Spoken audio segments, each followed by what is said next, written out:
artian karena teman-teman begitu masif, bagus-bagus, kita selalu menganggap karya kita itu buruk. Gitu. Kemudian dari sana itu mental gitu secara otomatis pelan tapi pasti itu digerogoti oleh ketidakpercayaan diri. Nah, kemudian datang para teman-teman yang baik itu dengan kritik-kritiknya itu, disitulah saya anggap sebuah vitamin yang menghajar mental-mental kalah itu untuk bangkit. Gitu. Maka kemudian titik baliknya pameran Mangsi-Mili itu betul-betul membuat saya ingin menjadi the best itu di wilayah di mana Mangsi itu bukan pilihan teman-teman.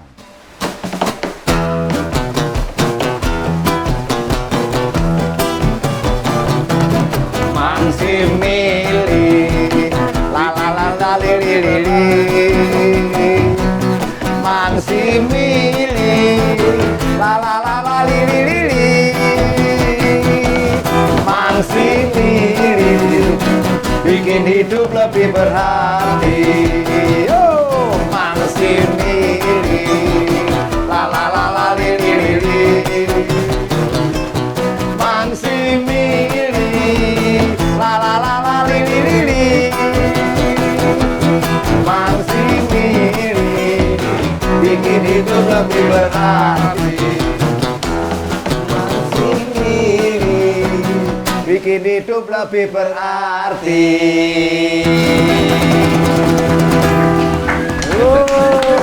Masih. Kok saya eling nih? Saya eling, aku elingan deh. Itu tadi lagu Mangsi-Mili, spontanitas yang pernah dipersembahkan kok. Iya, pameran. Pameran itu ya? Ya, pameran. Di Ponorogo. Ojo balik meneh kok. Saya anang ya. Kuwi tak ngono ya. Kita kembali di Poniti, podcast Jadi Begiti, dan ini episode kedua masih bersama Bambas Herang. Seorang seniman Mindilihir, seorang seniman yang sudah punya karya luar biasa.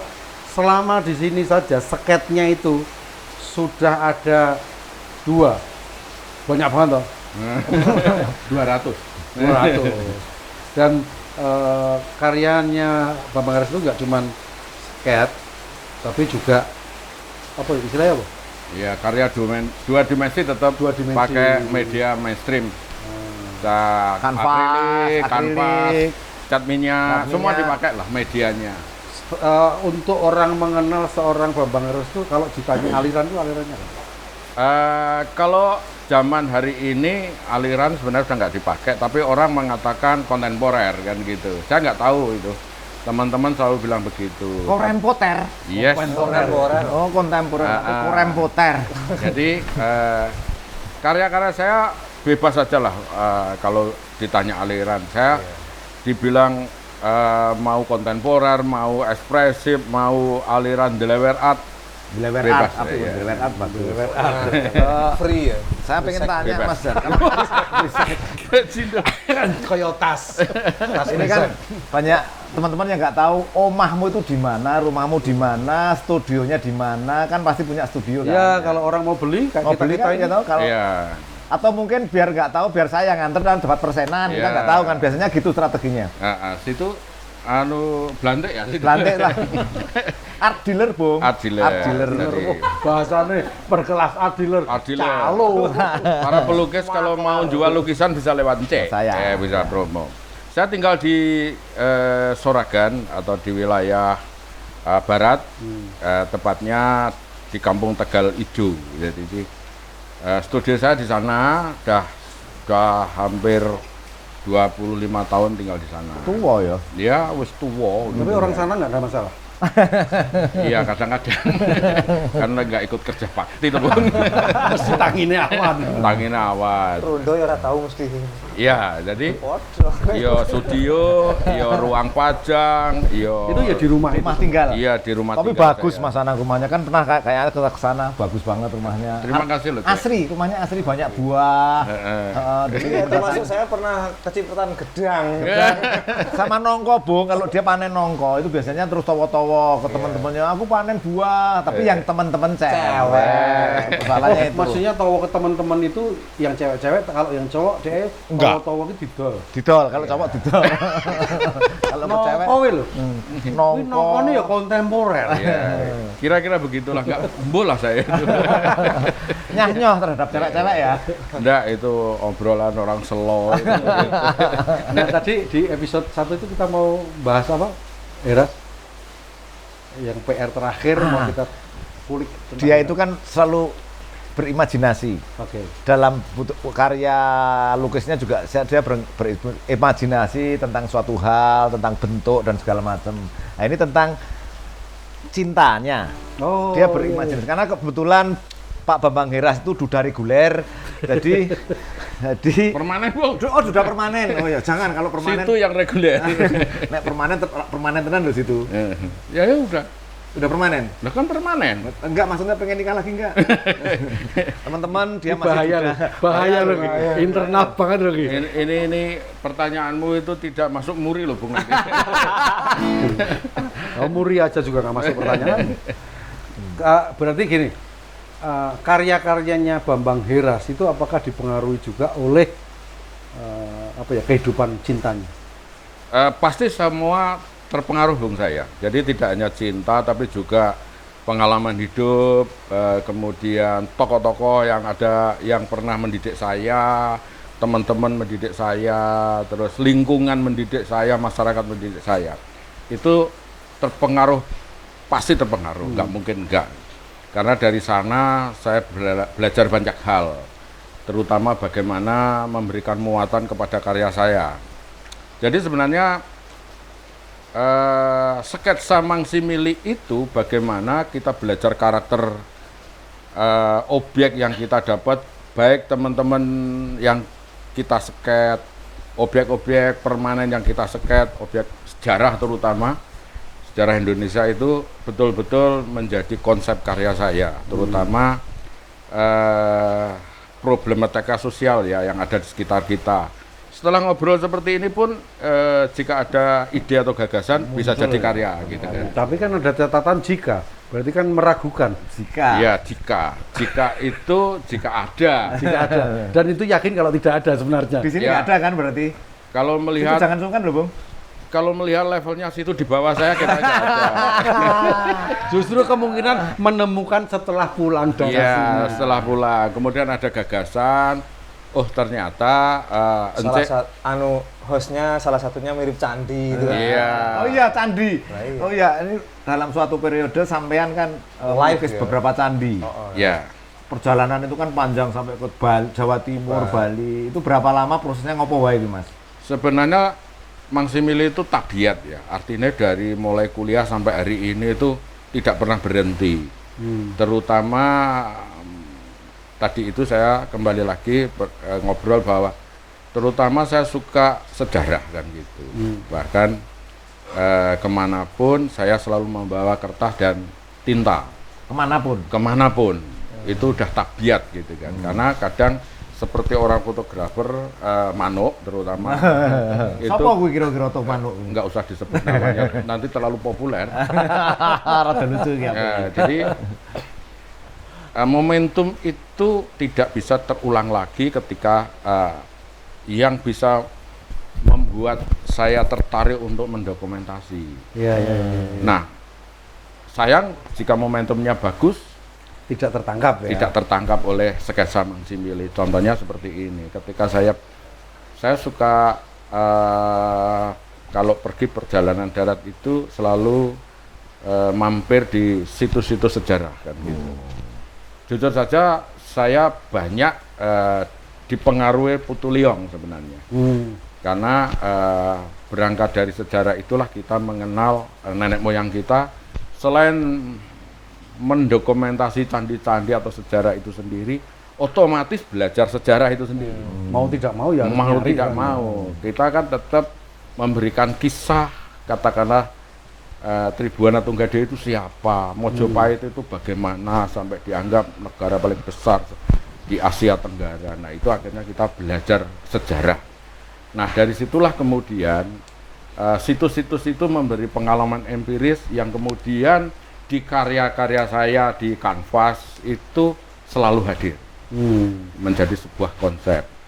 Dulu berangkatnya adalah sering mendokumentasi problem sosial dengan segala aspeknya di sekitar kita.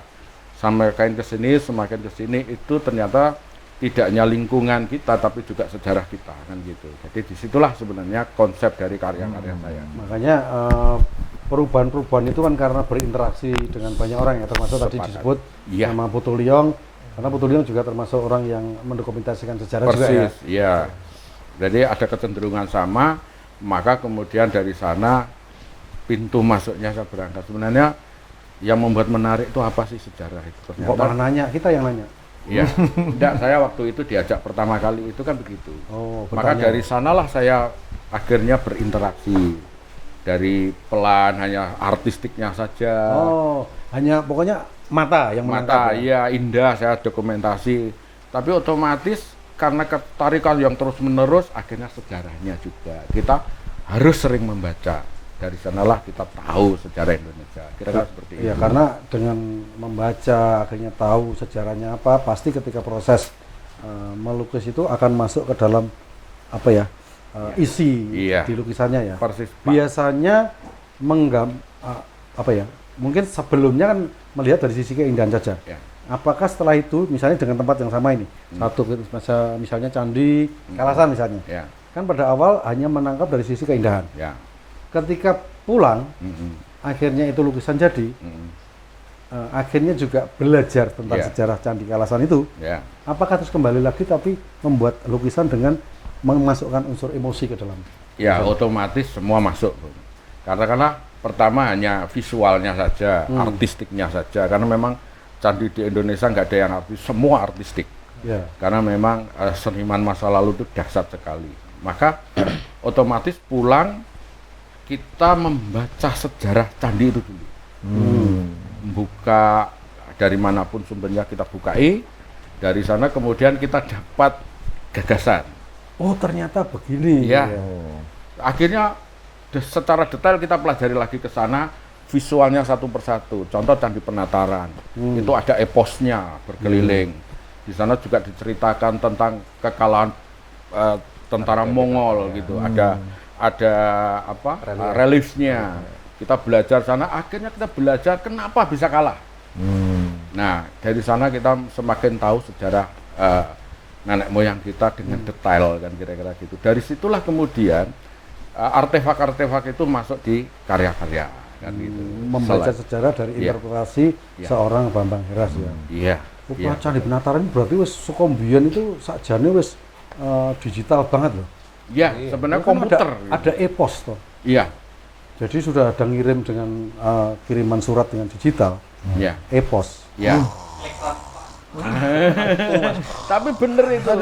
Sebenarnya relief-relief itu kalau hari ini itu adalah digital Iya, iya. atau komputer karena menyimpan kisah sejarah dari kejayaan kerajaan itu sendiri dengan detailnya dari mana berangkatnya itu semua didokumentasi dengan detail. Ya, kalaupun itu dibaca lebih jauh lagi sebenarnya yang ada di relief itu sebenarnya ketika dikomparasikan dengan kehidupan sekarang sebenarnya masih relate ya. Masih relevan, betul, betul. Saya sepakat kok. Itulah. Gitu. Kayak Candi Sojiwan itu kan ada kayak cerita ini fabelnya. Jadi cerita tentang binatang. Terus misalnya Candi Prambanan itu ketika belok melihatnya itu ke arah kiri itu artinya apa? Ke arah kanan itu artinya apa? Artinya bahwa di saat itu, zaman itu sudah punya kecerdasan yang tinggi untuk merespon dan menyampaikan gagasan-gagasan. Luar Betul. biasa loh. Luar biasa. Ini kok tumben bener ini. Lo bener. Jadi kalau Kita cari sekarang- sudut pandang Heras yang Kok bener? Iya. benar. Saya pikir ini tadi masih Mas Hari Sujito ya. Kan ini Hera Cerdas ya. Sucito. Cerdas ya. banget. Iya. Kan Hera Sucito ini. Iya, jamnya lumayan deh. Sangat pedagogik loh. Iya. Saya ada unsur ngawur tapi belum. Itu saya senangnya sama itu ada unsur ngawur ini bener. Bener. Bener ya. Pernah nggak menemukan mendapatkan peristiwa spiritual ketika proses itu?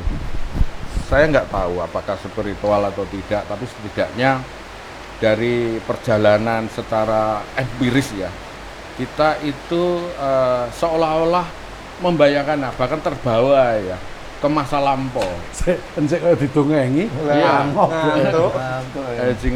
Jadi kayak terbawa ke masa lampau, membayangkan begini. Jika saya hidup di masa lampau, gitu kan, saya tidak membayangkan seperti apa. Tetapi dari dokumentasi relief itu, saya jujur aja mengagumi betapa hebatnya. Dari sanalah kemudian kita betul-betul pengalaman itu menjadikan saya itu bangga banget gitu.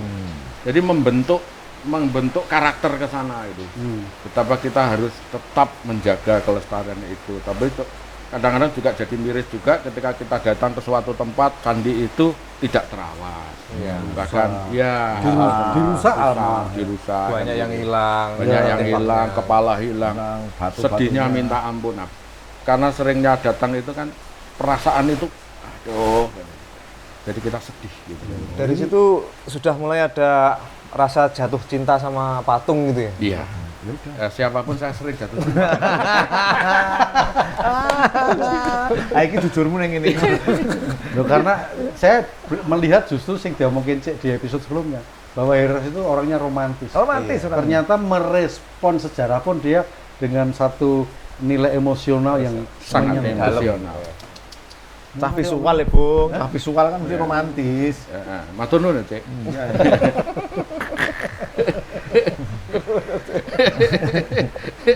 Melukis itu buat Mas Heras yang paling menjadi masterpiece lah, menjadi satu kebanggaan itu ketika melukis apa? Semua bangga, Bung. Terutama pertama tema sejarah, kemudian menggambar para tokoh. Para tokoh ya? Iya, karena ibaratnya begini, kenapa para tokoh saya bangga gitu, termasuk gambar situ, gambar Encik, gambar Pram, saya anggap tokoh ya. Karena saya berinteraksi langsung.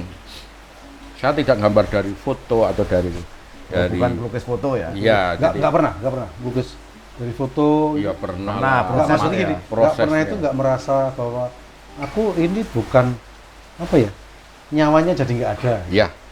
Iya betul. Jadi interaksi langsung dengan objek di depan itu otomatis ruh dari tokoh itu masuk ke kanvas. Jadi kalau diminta mirip-miripan pasti nggak mirip. Tapi yang tertangkap bagaimana saya seneng gambar karakter. Ya kan persepsional. Iya, artinya disitulah persepsi itu bermain dan berinteraksi dengan penimanya. Jika itu terjadi dialog, saya anggap itu berhasil. Jika hanya apik Bung, selesai udah itu berarti nggak ketangkep. Kalau Menurut saya ya. Kalau elek Bung, Nah itu berarti saya ngomong itu nggak paham kesenian. Itu biasanya sih. bukan gini loh. Sorry Bung, gocek. Elek Bung. Itu kan justru memancing interaksi dialog. Nggak. Kenapa elek? Elek dan baik itu relativitas Bung. Ya. Makanya Jadi itu. di sini ini ngomong elek, belum tentu di sana ngomong elek.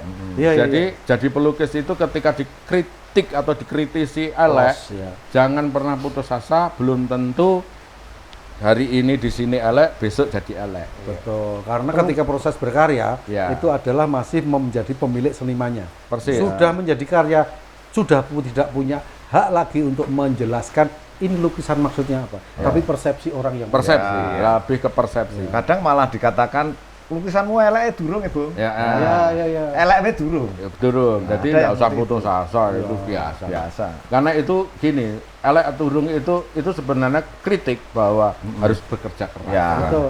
Ya kan ada elek itu kan ada macam-macam. Jadi macam-macam. Oh elek konco, mungkin bukan ngomong elek sebenarnya. Ya. mungkin kurang baik aja gitu. Podo ya. Waduh ya. Gini, malah justru ketika ketika dikritisi konco elek itu kritik yang paling jujur. Paling bagus. Enggak, kadang-kadang kan itu bercanda, jujur. Aku nggak pernah berani ngomong lukisanmu elek. Nggak gini, kita kan kadang-kadang membuka diri, Bung, karyaku gimana? Nah, kecuali ada dialog dulu Iya. untuk minta izin. Oh, saya mohon untuk benar-benar diajar lah. Gitu. Ya. Itu beda. Ya, ketika kita sudah membuka diri, kemudian kritik teman, itu paling manjur menurut saya. Karena dari situ kejujuran muncul. Jadi, elek di sini dalam artian begini, bahwa persepsi kita diajak untuk berpikir ulang, di rewind, bahwa dari sudut mana elek. Kaset. Iya, iya. Hah? Ke kaset Kayak kaset. di rewind.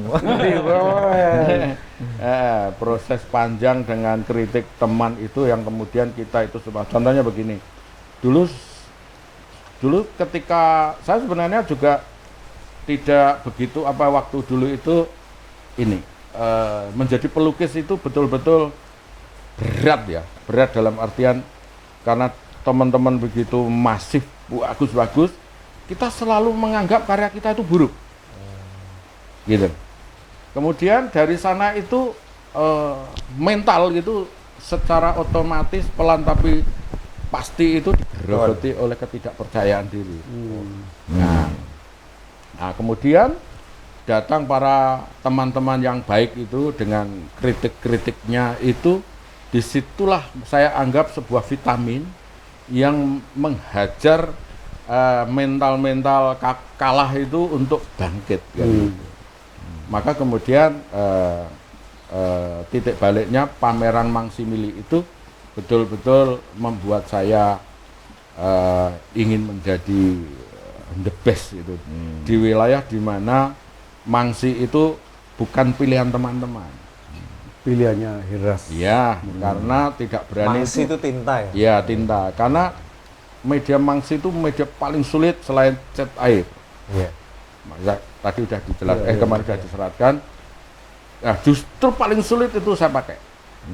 Gitu loh. Boleh saya ngangel di sana, Bung? Oh iya, Karena itu pembuktian ya. bukan pembuktian, Bung. Karena berarti bukan tabiat pembuktian, itu itu tabiat itu saya perbaiki terus-menerus karya itu. Lemahnya di mana? Maka kritik teman-teman itu manjur. Kemudian sekalian sebuah keberanian ya berangkat dari teman-teman, terutama Putu Liang dan Sam itu memberikan sebuah challenge pada saya. Wah, ini enggak pameran di 3 tempat sekaligus, pameran tunggal. Kan Bung? Dengan jumlah karya saya waktu itu 250-an karya itu 3 tempat itu penuhi semua kan gitu. Dan terbukti pameran itu saya pribadi itu membangkitkan naluri melukis saya yang Meletup-letup. sempat agak sempat redup gitu. Iya. Oh. mulai Enggak, kan tadi dibilang sempat ya, Encik cerita 250 itu laku semua katanya. Iya, hampir 75%. Wow. Luar biasa loh. Kuwi sing tuku rak ya wis Jan. Iya, kalau tidak dibantu teman-teman enggak sampai segitulah. Ya jangan gitu. Jangan Itu karena Ya, itu saya Bambang orang gitu. Heras. Iya. Dibantu teman-teman pun kalau bukan Bambang Heras mungkin bisa 80%. Gitu ya, Bu. Tulung sing 5% Proses 250 karya di 3 tempat itu butuh berapa lama sih? Sebenarnya Sudah ada karya, sudah ada atau dari karya. nol? Jadi saya bilang tadi tabiat ya. Bertabiat bertahun-tahun itu. Oh, kamu kumpulkan itu ya? Awalnya pameran 3 tempat itu sebenarnya sepele. Jadi kalau boleh bercerita flashback itu. Boleh, Bung. Ya, waktu Sudah sanggup. Cilik dong. Boleh. Kita kayak melas. Iya, kita kok rai kelas. Jadi waktu itu sepele, kisahnya itu rumah saya itu kan lembab ya, Bung. Kemudian karya-karya saya itu banyak dimakan rayap, terutama yang kertas, dan itu di kotak yang besar, gerobak itu ada rayap naik dan menggerogoti karya banyak jumlahnya. Kemudian saya buka, saya langsung down gitu kan, karya sebanyak itu kena rayap. Kemudian saya gelar karya yang lain itu. Saya jereng, saya gelar. Akhirnya ya dari karya sebanyak itu yang dimakan rayap sekitar 15%-an. Termasuk banyak gitu. Itu baru rayapnya ya, belum wakilnya. Ya. Wakil rayap. Wakil rayap. Nah, dari saya gelar, saya jereng gitu, kebetulan Pak Liong datang ke rumah, Pak Sam datang ke rumah, melihat karya yang banyak itu, tiba-tiba teman-teman itu, wah, karyamu dasar, pameran tunggal dipamer kayak gini. Saya nggak pede, karena waktu itu tidak musim pameran sketsa. Ya. Wah, ada musim-musimnya tadi. Nggak ada pameran sketsa, jarang banget. Dan ya, belum saya. terpikirkan gini ya. Justru ketika tidak musimnya pameran sketsa harusnya ini diferensi, ini kesempatan malah gitu.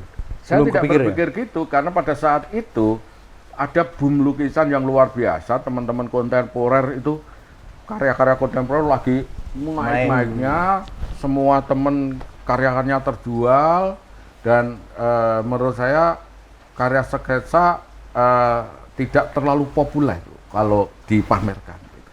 Tapi dengan keyakinan teman-teman, kemudian Sam dan Liong itu kemudian berupaya memamerkan tunggal di 3 tempat itu, dan saya sendiri takjub hasilnya kan gitu, bahwa bisa terjadi terutama dan ternyata banyak juga penggemar sketsa, dan itu yang membuat saya takjub.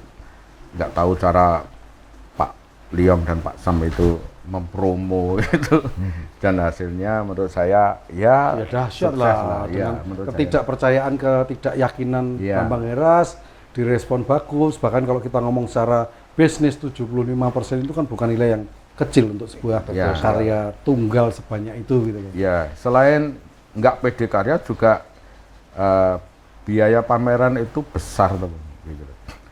Padahal saya lagi nol rupiah kan gitu, jadi nggak pede itu termasuk. Padahal sering ya, Bung ya? Iya.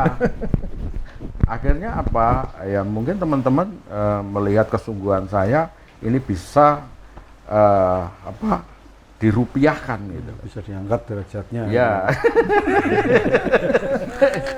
Dan akhirnya dari jumlah itu membiayai 3 tempat itu. Jadi Balik modal ya. Berarti bukan- malah ya. nggak ada modal kok, balik modal, tapi setidaknya Ya modal teman-teman ya, toh. modal teman-teman tuh balik semua, akhirnya bisa membiayai dan berjalan dengan baik lah pameran itu. Oke, luar biasa. Tepuk tangan untuk Bambang Heras, proses luar biasa. Saya ikut tepuk tangan ya, Bang. Iya, ini keren. Maksudnya perjalanan itu, dan ketika Bambang Heras menceritakan perjalanan tadi ya, dia memotret sosial, memotret kondisi lingkungan, akhirnya masuk ke ranah sejarah. Ya. Dan ini kan membuka memori-memori masa lalu. Nah, sesuai kesepakatan awal kita membuat lagu ini tentang memori. Tentang memori berapa giga terserah ya. Tapi ini memori Heras yang sempat kita ngobrol sebelumnya, ada seorang gadis yang ada di bayangan dia, yang mau dihadirkan lagi. Dan mudah-mudahan ini selain menginspirasi lagu, juga menginspirasi untuk menjadi lukisan baru. Komposisinya kolaborasi dengan lagu ini. Nanti yang nyanyikan Bambang Heras juga. Oke ya, tadi sempat ngorek-orek waktu break. Kita akan nyanyikan bersama, besok kita garap serius. Isi kelingan dah. Ya lumayan. Saya ikut situ ya. Oh kok, oh ini loh. Kalau lali ya. Aku rasa main. Pagi, Pagi, oh, baleni. Balen. Ciro lupa. Bangun pagi, sudah remar matahari, bangkitkan suasana hati. Kalau yang menangi, jangan depresi. Oh, cuma gitu. 2 kali kan? Imajinasi. Iya. Berarti ke song kedua dulu. Ciro lu.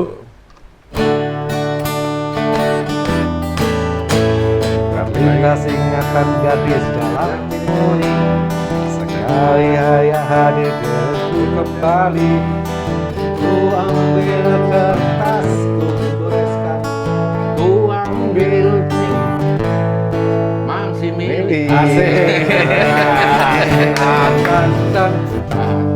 nih?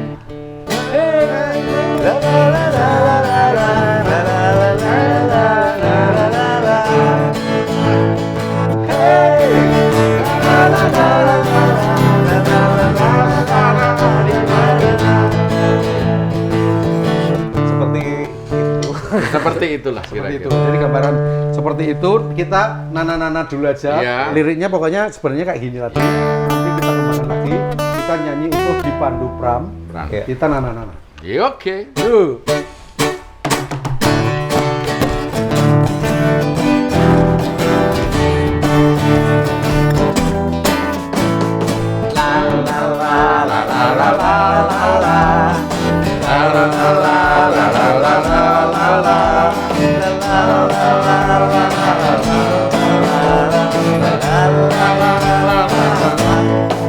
Masih milik.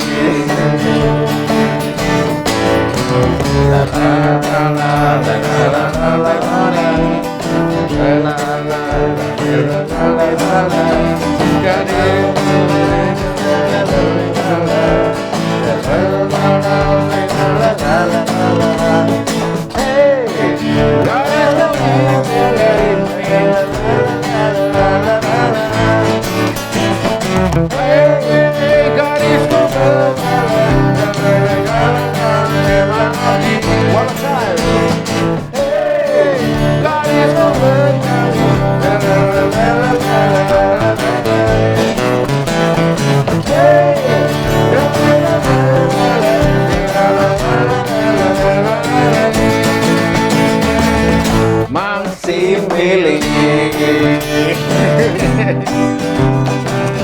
Masih milik. Masih milik. Masih milik. Jadi balungannya seperti itu, Bang. Ya, kira-kira begitu. Nanti kita sempurnakan liriknya, kita sempurnakan musiknya. Bambang Geras featuring Ponti. Iya, terima kasih. Makasih Pak Ira. Terima kasih. Ada pesan-pesan terakhir nggak? Terakhir di sesi ini. Oh iya. Pikiran ini loh. Untuk para pelukis, terutama pelukis pemula, karya jelek apapun itu ekspresi. Oke. Tetap terus disimpan, karena itu kemudian kita bisa mengetahui perjalanan atau proses karya kita. Dari sanalah kita belajar. Maka jika di sini dianggap buruk, belum tentu di sana buruk. Jadi terus berkarya konsisten akan menjadi sesuatu nantinya. Terima kasih. Terus bekerja. Bambang Ira. Seorang Bambang Geras sangat bijak, ini yang kita butuhkan. Terima Jarang-jarang kasih. Pertimbangan hidupnya perlu untuk hari ini. Setelah saya itu ke kantor BNC. Oke, terima kasih teman-teman dari Ponitism. Mudah-mudahan kita ketemu lagi di episode berikutnya. Tentu masih bersama Poniti, podcast Jani Begini. Salam. Salam. Terima kasih.